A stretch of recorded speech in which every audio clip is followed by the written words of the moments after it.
Yo! It's belly time, Amin! Oh my God. Let's Everyone go! everyone in Miami is like, where was this last year? Yeah, dude. Nemanja Bjelica looked like Magic Johnson tonight. Knee-jerk reactions are flying. It's opening night in the NBA. The Nets lose to the Bucks. The Bucks look supreme. The Lakers get walloped by Steph Curry, not even playing all that well. And the Warriors win. He hits the 8th triple-double of his career. 25 of the NBA's top 75 club were announced tonight. What is going on with Ben Simmons in Philly? And what is going on with Amin's cough? I'm serious. I watched the show today. I was very nervous about you. What's happening? The biggest news. I can't believe you skipped over the biggest news of the day. The biggest NBA news, at least, was Zion Williamson in this commercial. Who the fuck greenlit this shit? Who? Yo, the Mountain Dew commercial. Did they not watch it? Did they not watch it first and say, "Yo, this is terrible. We can't release this to the public"? They're like, "Yeah, go right ahead."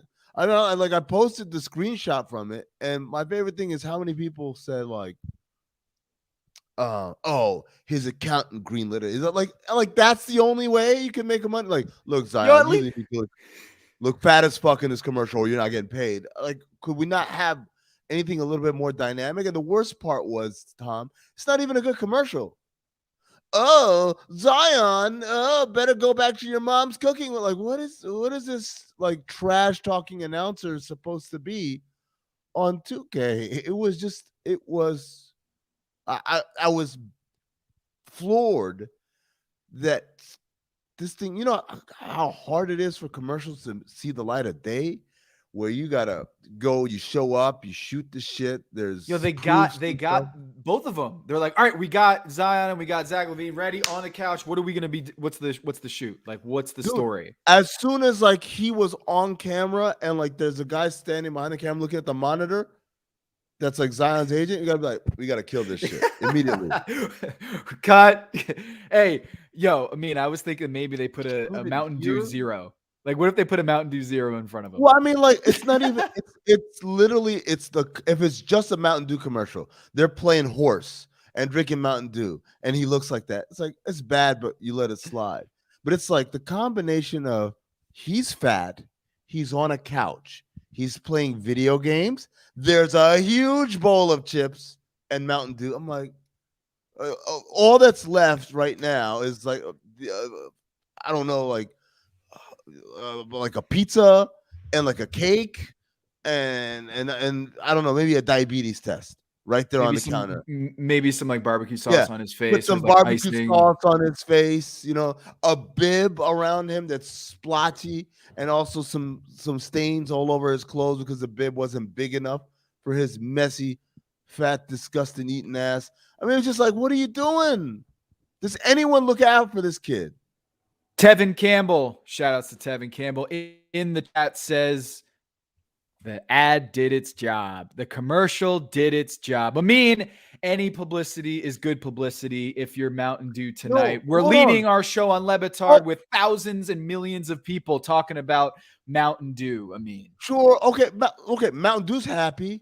I'm talking about Zion. I'm talking about Zion's people. What about them? Are we talking about Zion in a good way? Any good publicity? I don't know who you just turned into, but I want you to do the entire show like that. What voice did you just impersonate there? That's the voice of someone who is completely frustrated that people could miss the point. That someone could miss Mountain Dew. Everyone's talking about Mountain Dew. Huzzah for Mountain Dew. The brand is saved. No one knew what Mountain Dew was until tonight, apparently. What about Zion? It's not a good situation in New Orleans. We talked about it today. We taped the Meadowlarkers. Shout out to Kate Fagan. Shout out to all of the folks who listen to our show with Howard Bryant. I mean, you weren't on today, but I guess, you have better things to do / be on the actual Dan LeBatard show today. What'd you guys talk about? We talked about Ben Simmons and the player empowerment movement and whether Kyrie and Ben Simmons and Zion Williamson are dropping, double birds to front offices, and the front offices in the NBA are like throwing it right back. Is that unless you're LeBron James, player empowerment only goes so far, trying to wrestle back the power from the front offices and the owners and the execs. And it doesn't seem very professional what they're doing in their situations, or expecting that their teams will just fall over, bend over backwards for these stars. And we talked a lot about it. Go listen. I think it's going to drop either tonight or tomorrow morning. Anyway, I mean, this is the NBA tip-off post-game show. We have to talk some basketball here. Okay. Stephen Curry didn't look good. He had a triple-double. Nemanja Bjelica looked amazing. And for the first time in a long time, I mean, I felt like we watched the actual Warriors from their dynasty. Like tonight, the ball was moving. They had Andre Iguodala out there. They might not have Klay Thompson. They might not have Kevin Durant. But it really did feel like we were watching the old Warriors tonight. Yeah, no, and it's a perfect case of what Golden State's philosophy has always been, or at least it's been under Steve Kerr, which is the offense will provide, right? If you pass and move, the offense will find you. The offense will create open looks and open layups, and that's what happened tonight. You want to? Oh my God, I hate autoplay videos. Jesus Christ, I just want to see a box score, assholes. Wait, hey, I'm the numbers guy. What do you need? No, I got a box score in front of me. I was looking at Looney 3 of 5. I was looking at Bjelica 6 of 7, Iguodala 4 of 7, like Toscano Anderson 2 of 3. These guys all got nice, easy shots, makeable shots. And that's out of the offense. And the offense, of course, is predicated on the immense amount of attention that Steph Curry attracts. So even though he shoots 5 or 21, it's just him being on the floor has a massive impact. It's called gravity, Amin. Gravity, for those who don't know, gravity is essentially when Steph Curry is on the floor and the defense has to pay so much attention to him because he can shoot it from half court in, that it creates open shots for everybody else. And I think Nemanja actually looked at this. This dude who is on the Miami, glued to the Miami bench. I loved that acquisition for Miami last year at the deadline, getting what I think is one of the most offensively gifted big men coming off the bench in the league. He can't play defense for a lick. He had some nice, high effort plays tonight against LeBron. But when you look at the gravity that Steph brings to your offense, you think last year they would have a better offensive rating than 20th. They were the 20th best offense in the NBA last year, despite Stephen Curry leading the league in scoring. He averaged 32 points a game, and the offense was garbage most of the time. And the reason is because I don't think they had enough basketball players, enough guys who can move the ball, had a lot of sensory of where Nemanja, Draymond Green, Juan Toscano Anderson, Damian Lee, they were moving, they were cutting, they were hitting open shooters, and the Lakers defense, they couldn't handle it. Now, Stephen Curry, again, triple-double. He had a 5 for 21 shooting, but that gravity, man, it's crazy watching how much attention he draws. And Avery Bradley's going to try to stop him or try to, guard him one-on-one, but there's only so much what you can do. There's only so much you can do when you have so many good passers around him to take advantage of all that attention. So to be fair, last year, it's not just their guys who aren't here anymore. It's also the guys that you see right now, the Jordan Pooles, the Juan Toscano Andersons, the Damian Lees. Those guys didn't know how to play. I mean, they now they figured it out. Now they figured out the offense. Last year, there was a lot of gives at the beginning of the year. They were giving Steph the ball and watching. And so that's a huge thing for them, is that they got a year, and in some cases 2 years. Like for guys like Damian Lee, who was obviously there the year before when everything was really trash, and I believe Juan was as well. They got 2 years of having to learn this offense, even though they weren't very good at it. So now you put them in a position where we're playing one of the best teams in the conference on opening night. These guys aren't starstruck and they aren't shell shocked. And also, they know where to go. They know where to be. And then on top of that, like you said, you add an Iguodala and a Bielitsa, and the IQ goes up significantly. And that gives you what you saw tonight. I mean, what you saw, I think the Lakers are better than what we saw. Yeah. But I don't think this is like the Warriors. This is a fluke or whatever. That they got hot. This is their offense. This is how they're going to do it. I think if you were worried about Russell Westbrook's fit on this Lakers team with Anthony Davis doing a lot of ball handling next to LeBron James doing a lot of ball handling, none of your concerns were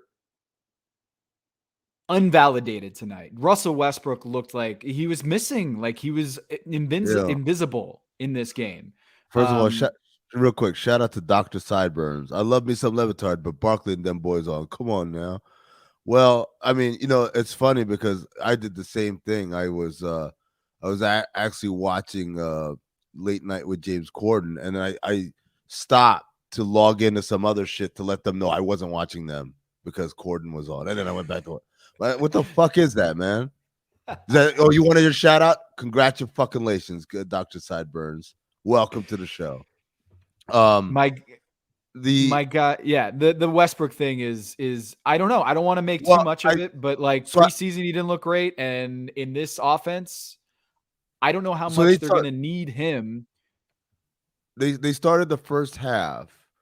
Every basically dead ball or set play, he was the one bringing the ball up. He was initiating, and LeBron was just kind of chilling off ball. And part of it, Tom, is that's part of the problem, is that LeBron's idea of like how do I share is to just stand over there. All right, your turn. Do whatever you want. Like there's no part that's this. Like think about Curry. Curry gives up the ball and the stuff he does. And I get it. Look, I'm just finish the fucking point, man. So Curry gives up the ball. He moves, he creates a diversion, and then there's things that happen. LeBron gives up the ball, he stands over there on the wings like, all right, man, go ahead. Mm-hmm. And so, like, I'm not making excuses for Russ, like, oh, that's why he didn't play well, but that doesn't help at all. It doesn't help when, there is no effort to kind of create an actual offensive system rather than just you and AD pick a role, everybody else just stand over there. That's just way too simplistic. Yeah, and I just think they've got to figure something. I don't know if it's bringing Russell Westbrook off the bench. I don't know if they're going to go to that extent, but I do think they need to stagger. Hold on. When I brought that was a Zach Harper. Who was I with on that? When I brought up the concept of maybe Russ wouldn't be in finishing lineups, everyone lost their mind, and I was like, well, I mean, I'm not saying that he's not going to be in finishing lineups. I just say maybe because it's not a great fit out there. It's not a good. And by the way, there were other things that for instance, the idea that Kent Bazemore is a shooter or a spacer because he shot, what did he shoot? Like 39, 40% from three last year. And I'm like, yeah, I think there's a difference between hitting your shots and being a shooter. Respect. Yes. Right. The respect factor. JJ Redick can go 0 for 9. I'm on his ass as a defender on the 10th one, as if he hasn't missed a single one. Kent Bazemore misses 2. I'm going to start playing this way. I'm going to start cheating and sagging, and that just doesn't help. If he's 2 for 2, I might just sag off on him too. Just be like, force him to feel like he's hot. Evian sucks, by the way. It means drinking Evian water. It's terrible. It's awful water. I can't believe you're drinking that. Get out of here with Evian. It's trash water. Shouts to Fiji water. Russell Westbrook minus 23 tonight. Look, not to make too much of a one-game sample size, but that was reflective of his game tonight. That was reflective of his performance. Not great shooting. He had a dunk at the end of the game in garbage time. Great. Not a fan of Russell Westbrook on this team in 2021-22. They might need him when LeBron James wants to either, take care of some injury and be off for a couple weeks, or Anthony Davis the same way. But to me, he's going to be an innings eater for a team that doesn't really need it right now at the beginning of the season. We'll see how things at the end of the season. Well, let me ask you something also. I don't think Frank Vogel has ever been known as a creative offensive mind, right? Like, he makes his bones on the defensive end. Defense. Yep. To me, if those guys are all healthy, they're going to have to come up with some more creative ways of using them other than rolling the ball out like that. Yeah. Yeah. LeBron looked fucking amazing. Amazing. 37 years old in 2 months, and he's looking as good as he's ever had, except for his hairline. Did you notice he's got a very closely cut? Yeah, man. And it's not even about the hairline now. Now he's got the halo issue that Durant's dealing with. So I think he's trying to cut it low so you can't tell the difference between here and here. But you could tell because the skin is just too smooth and shiny from overexposure. He has a new free throw routine this year, Amin. I love tracking this. Of course, did it for Meadowlark and LeBatard show during the playoffs with Giannis, and how he was going, at 17 seconds at the free throw line. It was a huge deal. Dan's going to make fun of me till the cows come home about being so obsessed with free throws. But LeBron James in the 2016 where do the cows go where they got to come home? I mean, I think to the yard, right? All the cows go to the yard. So is the yard not home? Yeah, I think they go to the stable. Is there a stable? Is any farmers in the audience here? Cow house. Bryant Cook. Thank you, Bryant. The cow house. Scuba's asking, is there still live? No, Scuba. This has actually all been pre-recorded hours ago. Yep. We're just able to communicate through the magical portals of the time-space continuum. Yes. LeBron is doing another free throw routine. It's his only weakness, is free throws. His only care weakness. To demonstrate this will play well as a podcast tomorrow morning. Care to demonstrate his new routine? It's just one. All right. One dribble. Thomas stand up. One dribble. Up. Yeah. Do I have Giannis? This is weird. It looks like I have. I'm very excited to talk about LeBron's free throws. You got what I mean. You're pitching the tent there. Pitching the tent. So I think LeBron in 2016-2017 season, I mean, over under how many different free throw routines he had? 19 and a half. Over under on different free throw routines that he tried in the 2016-2017 season. Over under at 19 and a half. Let me hear in the chat what people think. Over under on different new routines that LeBron used in 2016-2017. 19 and a half. Over under. Let's see. We got a bunch of unders here. Under. Over for Nathan Mimosa. Michael Smith. The Michael Smith? I think it's a Michael Smith. Over for Rock and Roll Fool. Over for Aaron Bustamante. Over for Kaiser Sose. The answer's under. The answer's under. Yeah. I mean, 19 and a half, like really aggressive guys. It was 18 different routines, and mostly it's one. Like most NBA players have one free throw routine. LeBron James had 18. He's also the guy who has taken at least 100 technical free throws. This is my favorite part of the LeBron free throw story. LeBron James takes technical free throws, even though he's not good at them. He is the worst technical free throw shooter in NBA history. He's normally a 74% free throw shooter. On technical free throws, he's at 67%. And mind you, he's on teams with Ray Allen and Kyrie and J.R. Smith, some of the best shooters, Kyle Korver. And he continually taking free throws over these guys. It's called exerting one's dominance, Tom. It's an alpha male move. It is. It really is. So, how do you parse out only technical free throw shots? In the play-by-play databases, you can look that up. Yeah, Nice. like in basketballreference.com, shout out to Basketball Reference. You can stathead.com. You can't actually do like a query for it, but they do list like on all of his free throws that you can pull up all of his free throws and check how many were techs. Easy, Dave Chappelle. Yes.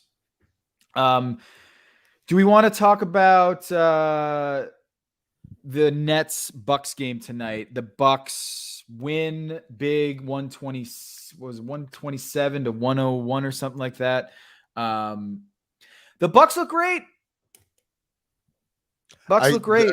I'm surprised that there wasn't more action on them in terms of the betting lines to win it all, because they returned damn near everybody. They've got the reigning, I mean, he's not the reigning MVP, but he was like a year removed from being MVP of the league for the second time in his prime. I mean, they've got stability. They've got a system that they're really comfortable with. I kind of feel like, why are the Bucks so forgotten in this conversation when you have a team like the Lakers return 3 guys from last year?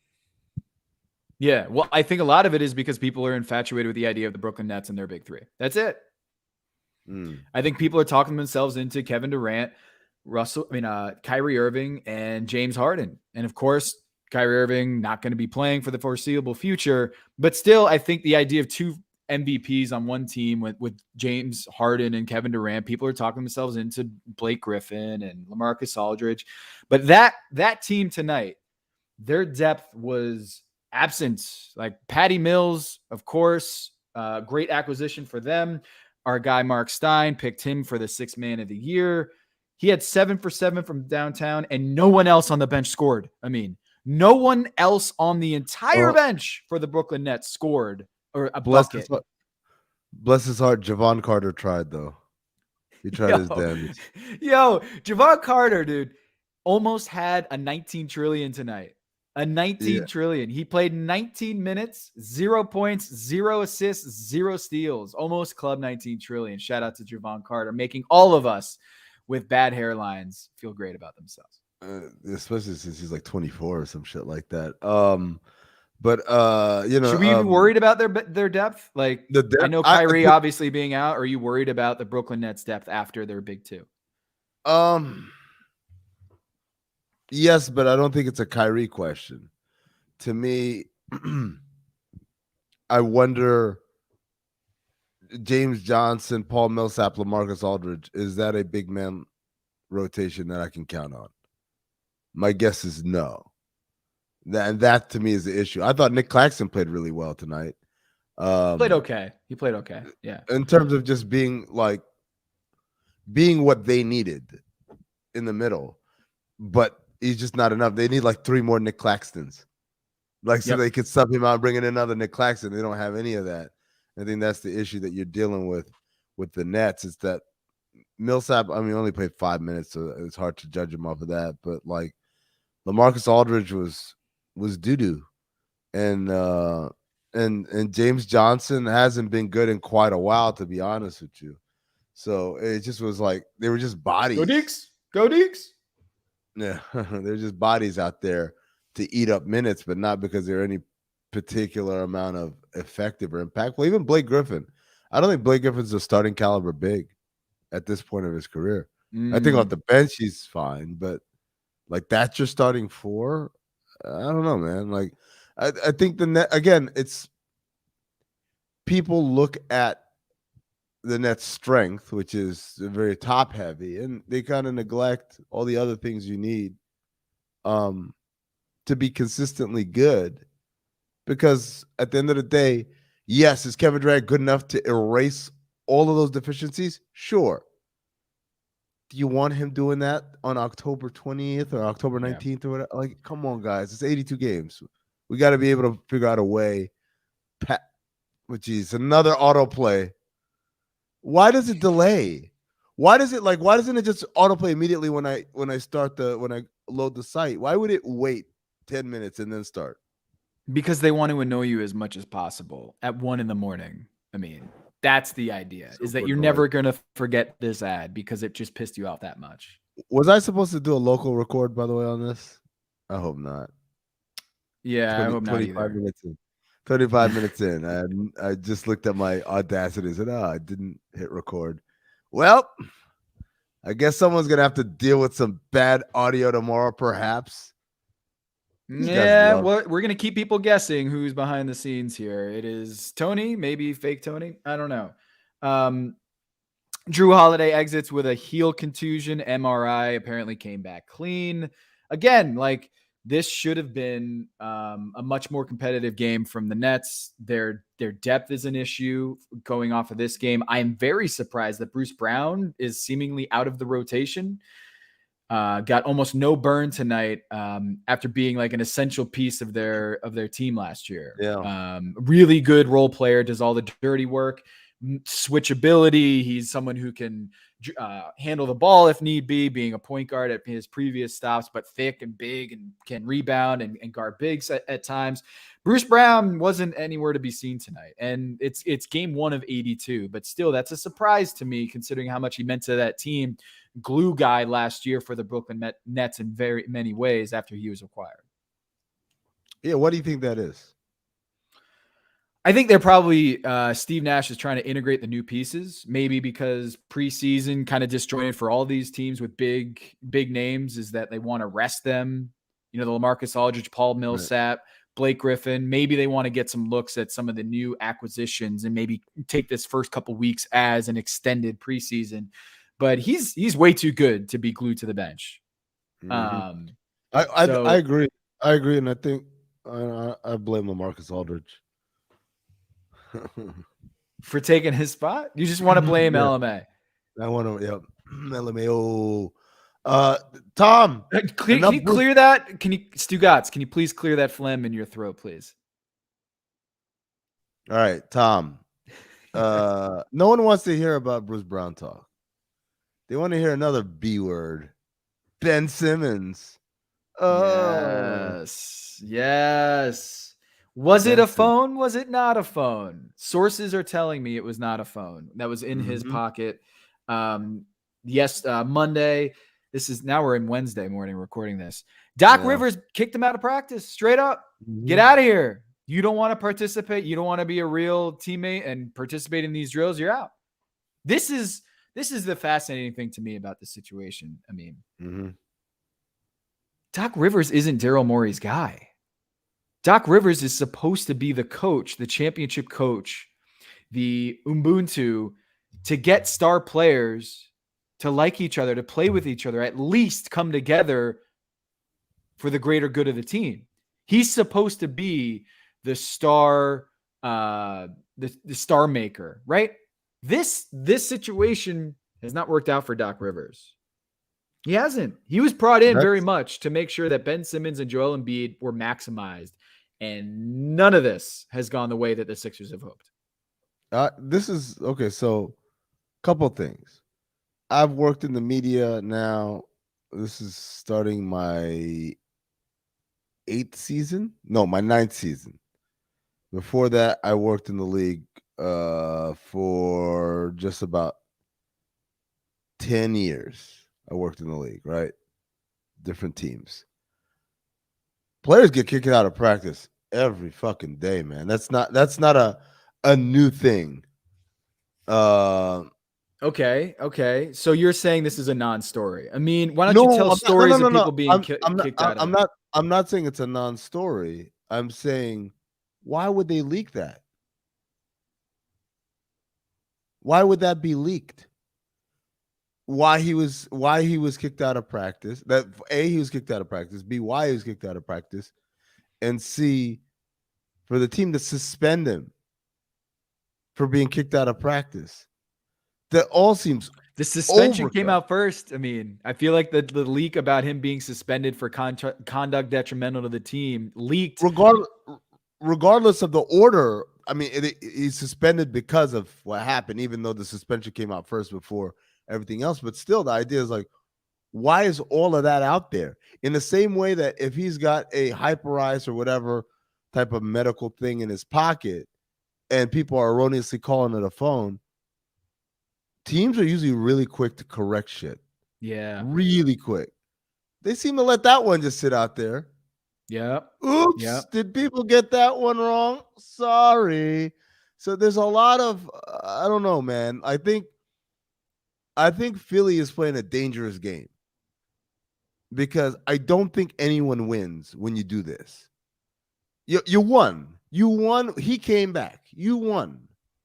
So the idea here is, and I'm not trying to let him off the hook either, but I'm just saying, like, doing all of this tit for tat shit isn't going to help anybody. It certainly is not going to help the trade value, which should be number one paramount priority for Daryl Morey and for the Sixers.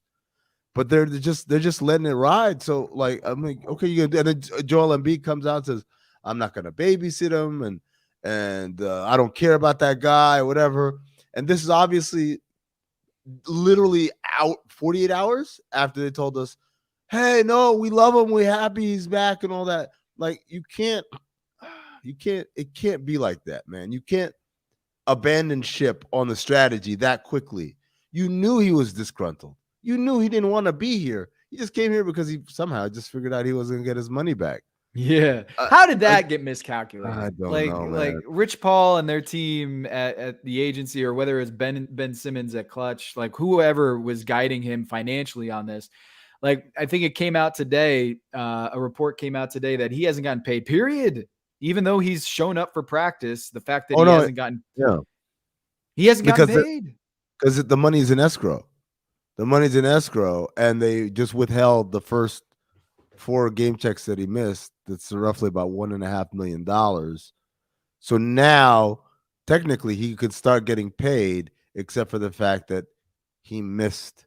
He's going to miss this next suspended game. So that's another 300 some odd grand on top of that. Plus, there are a whole bunch of fines for missing practice and training camp and all that other stuff. So they're going to get their pound of flesh.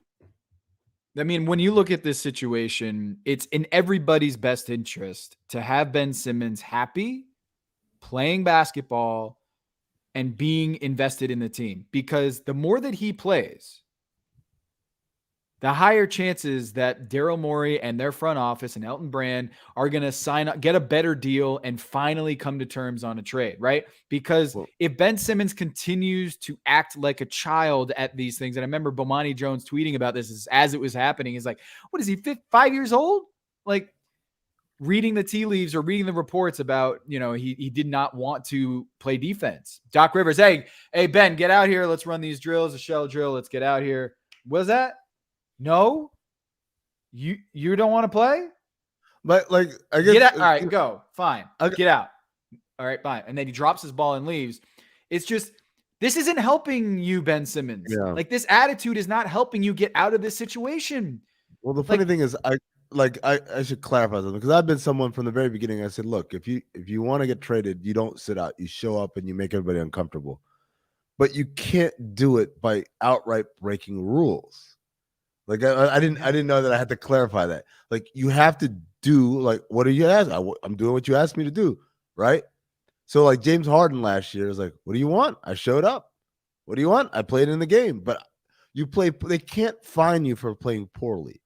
They can't suspend you for playing poorly. They can suspend you for insubordination, though. Yep. So the idea isn't sit out the drill, say I don't feel like it. The idea is you go, you do the drill, you do it so horseshit. They just say, all right, just sit down over there. They can't suspend you for being horseshit. They can suspend you for not doing it, though.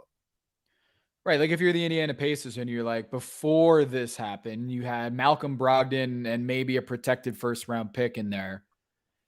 If I'm the Indiana Pacers, I'm like, yeah, after this, I'm removing that first-round pick. I'm done. I don't have to. I'm taking things off the table rather than adding them. That's what's happening here. And I don't think Elton Brand and Daryl Morey are going to be like, yeah, now we're going to do it. Like, if we've gotten to this point, I don't see Elton Brand and Daryl Morey sitting here and being like, yeah, we're going to trade him for 30 cents on the dollar.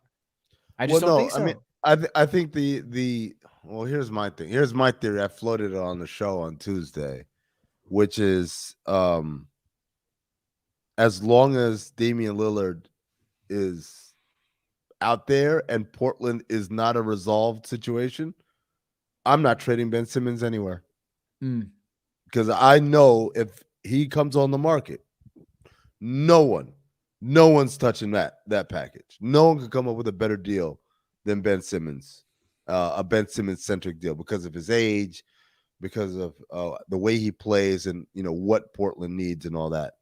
So, if you are Daryl Morey, there's a part of this where you're like, it's all worth it. We're gonna wait. Now, I saw Casey Holdall, who is a Blazers employee. He does kind of he's their reporter. Their reporter. Media. Yeah. So massive grain of salt when I say this, but he tweeted out today something along the lines of a Dame quote about "I'm not going anywhere," which is we've never seen that before in the NBA, right? Like where anyone says that. Let me find. I've got the exact. Mind you, right Russell Westbrook, by the way, is on his 4th team in like 3 years. Okay, just keep that in mind for those who remember OKC lifer Russell Westbrook. He's been on 4 different teams. Yeah. Here's the quote. "I'm not leaving Portland. Adversity is going to hit. There's going to be tough times. So if it starts off rocky or if it starts out as a struggle, I won't be happy about it. Nobody would. But I'm not going to jump ship and bail out when that happens."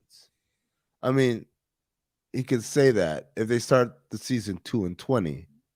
Yeah. I mean, like you and that's what Daryl Morey has to at least hold out for, just to see how Portland starts. Because the last thing you want, Tom, is to trade Ben Simmons and then like a month later, Damian Lillard says, "Get me out of here." And you're like, "Yep. I did it for Buddy Hield and I could have gotten Damian Lillard." And he did give a shout out to Chauncey Billups and saying, "I want to see this through with Chauncey and I want to play hard and see this through." Like, what if they do get off to a 3-17 start and they fired Chauncey Billups?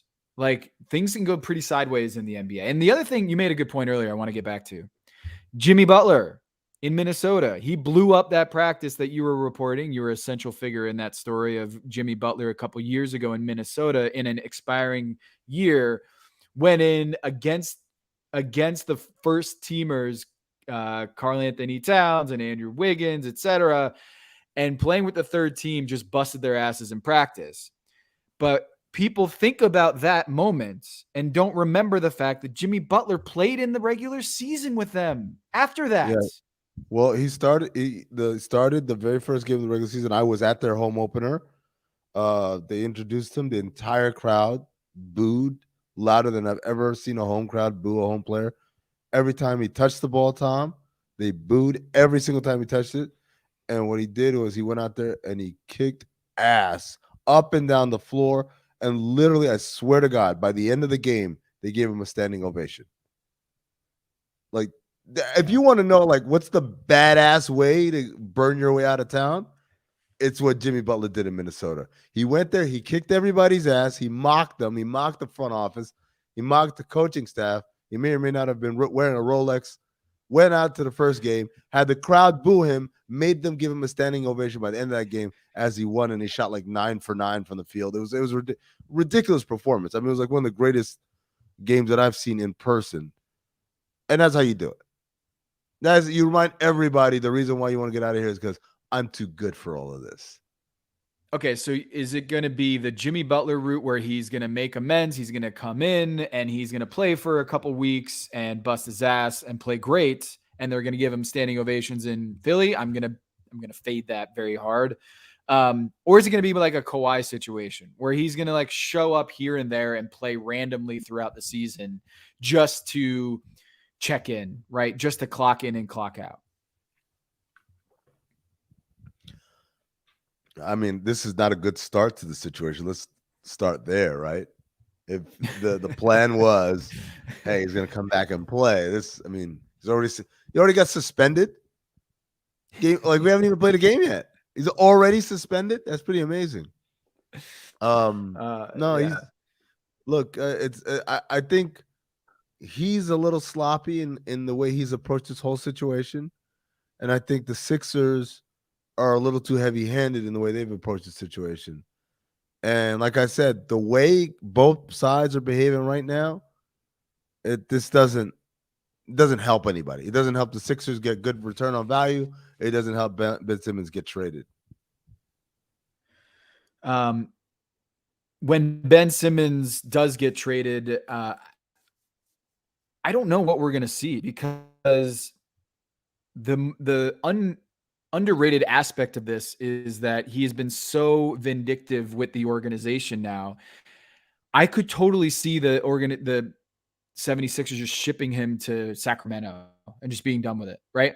Like Ben Simmons, like you want to complain about playing here in Philly? Like, we're going to send you to a market that is going to be a very forgettable franchise for you. Like, I can't imagine Ben Simmons is going to be like, yes, I get a fresh start in Sacramento or Indiana. Like, I can't imagine he's going to be super excited about that. And so, are we going to start this all over again? At the same time, I would say that David Aldridge reported that Sacramento is now on the approved list for Ben Simmons. So maybe he's not. Maybe. I mean, I hope they are, right? Like, I hope they are. I don't think beggars can be choosers. If you're begging to be traded and you're not willing to participate in team activities, I don't think you can have a list. I don't think you can. Like, Ben Simmons shouldn't have a list that he's trying to get. Damn, Tom, shitting on the Pacers from Keith O'Brien. It's not, I mean, look, it's not. I'm just looking at this from a situation of look at where AD went to LA. Look at where James Harden went to Brooklyn. And I don't think going to Cleveland or Indiana or these flyover states is really what Ben Simmons wants. I don't imagine he wants that. Maybe he wants to be in a quiet city that isn't going to be all over national TV. But to me, it's just an interesting thing that the Sixers don't have to capitulate to his trade demand wherever he wants to go. They can send him wherever they want. I mean, they can and they can't, right? Because the whole idea is, if I don't want to go, for instance, to Minnesota, I can do the Steve Francis and say, you send me to Minnesota, I ain't going to play. I don't want to be here. And then Minnesota says, wait a second, why am I giving up a bunch of stuff for someone I'm going to have to convince to want to be here? So that in turn depresses his market value. So, I mean, there's no one, you can't act unilaterally, because there's always going to be an element of the leverage being lost in the process by a guy who doesn't want to go somewhere. Now, again, the other side of it is he might get so miserable in Philly that he would welcome a trade anywhere. And that's a different story. But I think ultimately he needs what he needs to do is he needs to play, honestly. He needs to play at this point, right? Like, because he didn't follow the Amin guidelines from the beginning. Now he put in a position, bro, you kind of got to play now. You got to play well. But Tom, speaking of Sacramento, I want to get your vibe on this, because we talk a lot about how the players have so much power and player empowerment, whatever. I kind of feel like we reached an era where, like, these agents just need to shut up and go away. Oh, I know where you're going with this. So Marvin Bagley didn't get extended. He's not the only one in his draft class who didn't get extended. Deandre Ayton, the number 1 overall pick, didn't get extended either. And we're going to have a conversation about that in a second. But Marvin Bagley, who has not played well thus far in his career, regardless of how you feel about him, his as a prospect or whatever, we can all say thus far he hasn't been a good NBA player. His agent comes out with this statement today that I was just like, all I could think of was shut up. Just shut up and go from away. Marvin Bagley.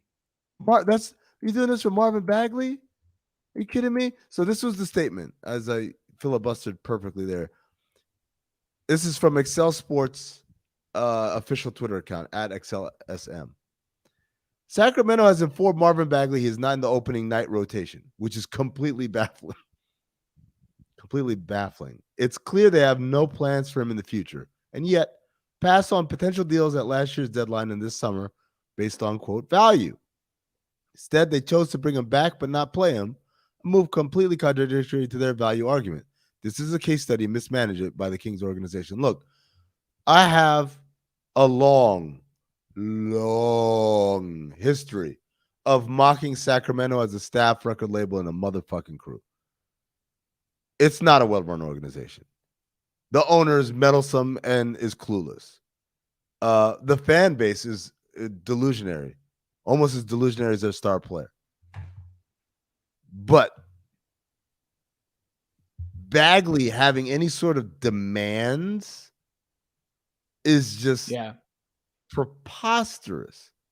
It's preposterous that they would have any sort of kind of, hey, this shouldn't be said about, or this should be done about me or whatever. Like, shut up, play your contract out, go sign. They're not going to extend a qualifying offer. Go sign somewhere for minimum, prove us all wrong, and then go cash out. But this thing where you're going to sit here and we're going to listen to you. Actually, no. If Bagley was the one doing the bitching, if it was Bagley's dad or whatever, I'd take it, because players all believe they should be better than what they are, whatever. But this thing where the agents now are front and center, give me a break, man. And Jeff Schwartz is a great agent. He's been around for a long time, represented Paul Pierce, he represented Jason Kidd. Dude's accomplished. He's not like a two-bit agent who's trying to make a name for himself. But it feels like they're all behaving that way nowadays, huh, Tom? Well, I'm looking at it like, if I'm higher on the list than Marvin Bagley and I don't get an extension, where's my statement? Right?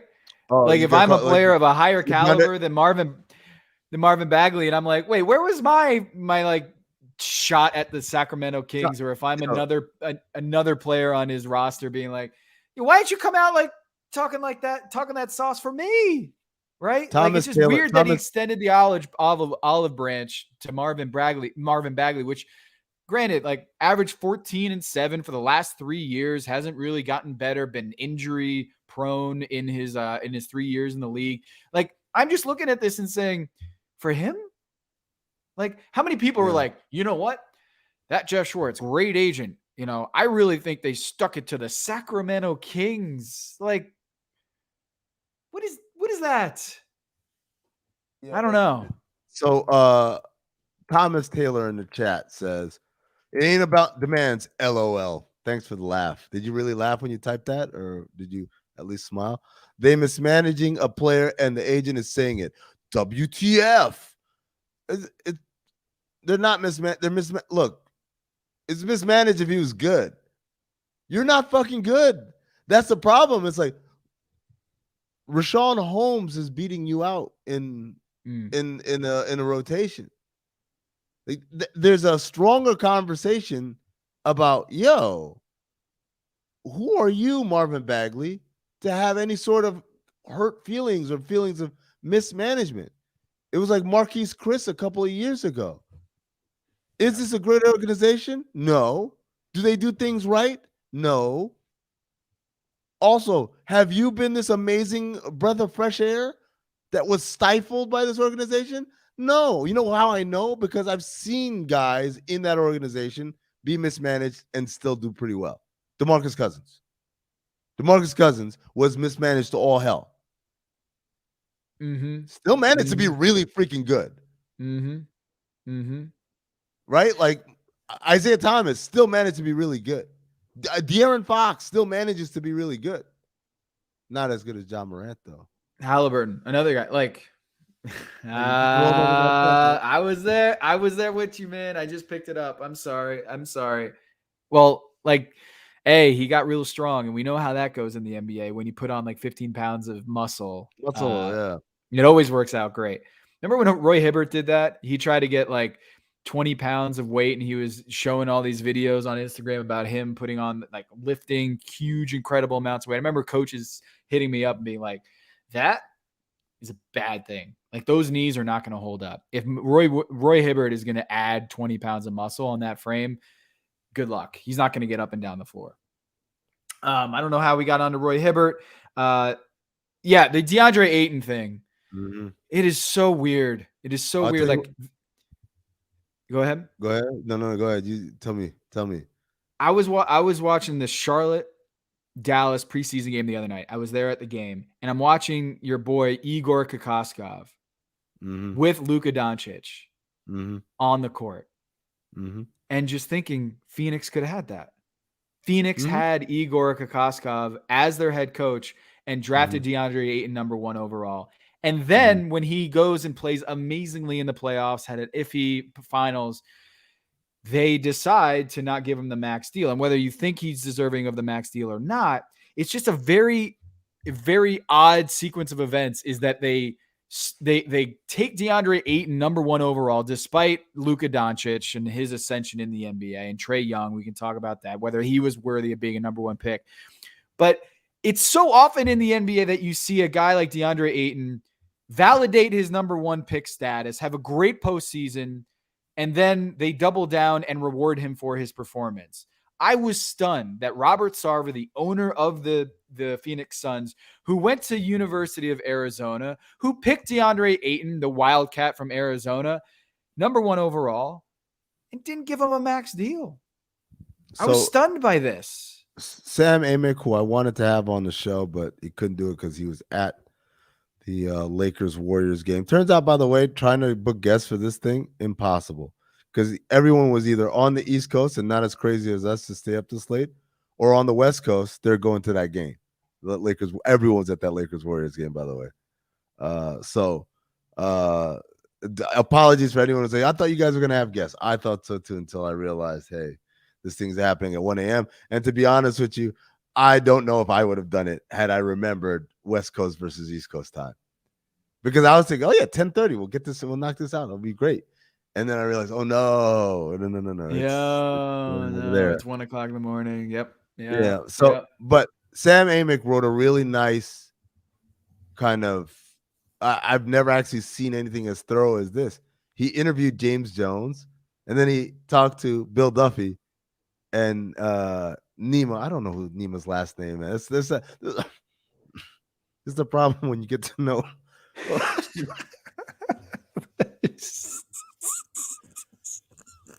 This is the problem when you get to know agents by their but like in person first before do their work, because then you know them, you know who they are, but then you're like, oh, what's his last name? Right, just get to the point before you cough up a lung. Anyways, please. So not coughing up a lung, it was just a little peck or whatever. But basically he got both sides of the story on the record. And so James Jones says they wanted a 5-year max and they didn't want to listen to anything else. Phoenix felt like they couldn't offer a 5-year max because if they did, along with Booker's 5-year max, they would have had the maximum 2 you can have on a roster. There's a CBA rule saying that you cannot have more than 2 players who have been designated rookie extension of the 5-year max. So that's Phoenix's stance, and that they wanted to do a 3-year max or a 4-year max to keep that slot open. To keep that slot open for further trades. Bill Duffy and Nima say that was never broached. They never talked about any sort of max. They only talked about a less than max. The smaller extension number. And not only that, but they said had they mentioned about keeping that slot open, that conversation would have been like, they would have been open to that conversation. Right. So clearly there's a disconnect there. But most importantly, Tom, I have it on pretty good authority that Robert Sarver told DeAndre Ayton directly to his face, you are not a max player. Yo. So even this explanation, which makes a lot of sense and actually is very smart of the Suns, to say, hey, we have an opportunity to go out there and get one of these elite players who have received this, we need to keep that opportunity open. That's actually a really smart rebuttal. The problem with all of that is, reportedly, allegedly, Robert Sarver told DeAndre Ayton to his face, you are not a max player. And so it's a weird situation, because on the one hand, James Jones is pointing to all the money they've invested this offseason, an extension for Shaman, an extension for Mikal Bridges, and bringing back Cameron Payne and Chris Paul. Look at all the money we spent. And we were prepared to spend another 120 on DeAndre. On the other hand, we have A, this guy's entire resume of work as an owner, and B, this reported interaction between him and DeAndre Ayton, which comes down to a very familiar Robert Sarver refrain, which is, I don't have to do anything. I don't have to pay you anything. This is the deal. Take it or leave it. Sarver, man, it's such a crazy story that one of the more incompetent owners in the NBA got to the finals last year. I mean, it's just, I don't know. We were just a few years away from Kevin Arnovitz's. Yeah, you're right. Wow. Just did the Owen Wilson. Wow. Trivia, and then we'll wrap this up. Amin, El-Hassan, I've got some Tom's trivia for you. Yeah, let's do it. And then you can play along too in the chat. Stephen Curry tonight beat the Lakers. Stephen Curry and the Warriors beat the Los Angeles Lakers tonight. LeBron James now is Stephen Curry is now 23-17 against LeBron James in the regular season. In the postseason, Stephen Curry is 15-8 against LeBron James in the postseason. Which player in the NBA does Stephen Curry have the most wins against in the regular season? Which player? Hold on. Does that 15-8 include the play-in game or no? I don't think so. I think this is just the playoffs. I don't think that counts. But which player does Stephen Curry have the most wins against in his career? So it's got to be someone in the Western Conference or who played a lot in the Western Conference. And someone whose team would have been on the short end of the stick more often than not in the Western Conference. And it had to be someone who probably played the majority of that time when Steph and his team got good, which would have been 2013, 2012, 2013. So since 2012, between 2012 and now,